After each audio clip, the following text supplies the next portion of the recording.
How you feeling, little man? Need a hand with that food? I said get. I feel bad for all these kids, even Namond. Even though he suffered in baby shit, I still feel bad for him because his mom was wildin'. She wanted him to be this big gangster so bad. Stevie Wonder could see that Namond is not built for this fucking life. He's not Weebay. He's nothing like his father. And he can't fucking fight. Like, damn, bro. The way he was getting bitched by high-ass Sherrod is crazy. And what Namond really ain't even understand, Sherrod could have really clipped him. All he wanna do is fuck with Dukie. Dukie don't mess with nobody. He'd be chillin', but I know for a fact he was scared of Michael. Terrified of him even. With one look, Michael made Damon give Dukie $1 to go get some ice cream. After he told him no. One for every soldier that stood tall. House down there. Man, fuck you, dude. But the last straw was when Kennard stole some product and Michael forced his nigga to press him and lied about it. Even though I feel like it was a little extreme, Mike beat the dog shit out of Kennard.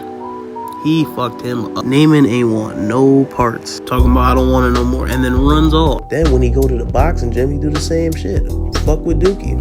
That didn't end well. He realized, yeah, I'm not built for this shit. At all. Pop's in jail. His mom literally doesn't give a fuck about him. She was cool with him going to juvie. Bunny Colvin was like his way out, to be honest. Which Dukie got that, you know? Like, Presbo was cool, but it came to a point, like, once he graduated, he couldn't do nothing else but move. Like, Dukie had a tragic beginning and a tragic ending on the show, if that makes sense. The vice principal had one of his classmates bring a box of stuff to his house. She couldn't even give it to his people. He had to physically come downstairs and get it because they would have sold his shit. That's crazy. And even though Presbo was a bitch with a badge, he definitely did right by Dukie. Honestly, that 4th season gave Presbo a redemption arc because Presbo with a badge was wild. First, he shot an undercover, and then he beat the dog shit out of a kid. I think the little nigga was half blind after it. Now, him as a teacher, he definitely did right by those kids, especially Dukie. He let him shower after school, and he was doing his laundry as well. And then by the end of the 4th season, shit just gets worse for him. Him and his family get evicted. All they shit is on the sidewalk, and they're nowhere to be found. They couldn't even give bro a heads up. Michael a real one for letting Dukie stay with him and Bug. Shit, Bugs was like Dukie's little brother too. Mike was really on that corner. Dukie was the one picking him up from school. But this shit definitely caused problems, because I feel like the niggas that was also on the corner just thought Dukie was Michael's bitch.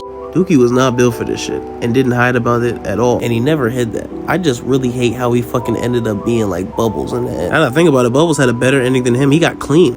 Mike was really like a young Omar. He followed a code, but at the same time, he was a good fucking person, especially when it came to Dukie. You could tell Bugs' dad did some fucked up shit to him when he was younger and scarred him for life. Only people that knew for real was Chris and Bunk.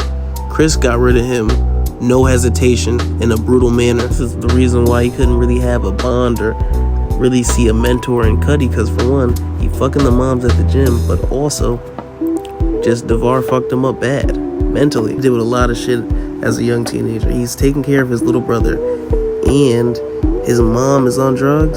That scene with them in the car was so sad, because they literally was just having fun like an episode before when they went to the amusement park. Michael had one day to be a regular teenager when he went to Six Flags. But man, when they were in that car, he instantly forgot about that. The shit he be going through. Last but not least, we got Randy Wagstaff. It's like his shit was so avoidable, but it was a crazy domino effect. And honestly, the adults failed him. Feel me? Niggas around his age failed him. Shit was crazy. I really wish they mentioned that Cheese is his father, but also, why wasn't Cheese in his life? Fuck Cheese. I'm just glad he's not like him. He's like his great uncle, Prop Joe. That's gotta be my favorite character on the show. He's about business. Randy was putting in work. He would literally sneak out of class, go to like 3 different lunch periods, and sell candy to like 3 different grades. Like, bro, he really had his own little hustle. Shit really came to an end for him when this fucking vice principal got him in the office. Now, I will say this, he had no business being a lookout while them little niggas was in the bathroom being nasty for 5 hours. So much of this shit could have been avoided if she ain't get disrespected by Namond, and if them other 2 boys that she was in the bathroom with didn't ignore her, she would have never lied. Not saying this right, but it didn't help that Randy was already in trouble for cutting class to sell candy. And you got crazy allegations like this is too much. Randy wanted to do whatever he could to not go back to a group home. So he brought up Lex in the body. Now, did he snitch? He did that shit. Guilty as fuck. But the only reason why he knows about Lex is because of Lil Kevin. This fat motherfucker, it's all his fault.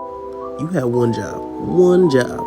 It would have taken you maybe like 15 seconds to go walk over to Lex and tell him to go to the playground. Simple. Now I'm gonna get this naive little nigga to do it, and then I'm gonna give him a play-by-play on what happens after he went to the playground. That's smart. Stupid. Even though he tried to help Randy, Carver kind of fucked up by sending him to his homeboy. Hulk is trash, and he was upset about them cameras. He was supposed to go see Bunk. He didn't meet Bunk till like a year later, till he was already at a group home. And he was just over shit. He was over it. Now, I don't know who the fuck he thought he was when he was walking around that bitch like Riley from the Boondocks, but this has to be the craziest game of telephone. I'm not gonna lie though, these little niggas took the most extreme route. First, they jumped him at school, and then burn their place down is crazy. From what I saw, Miss Anna did her best. With all that shit they dealing with,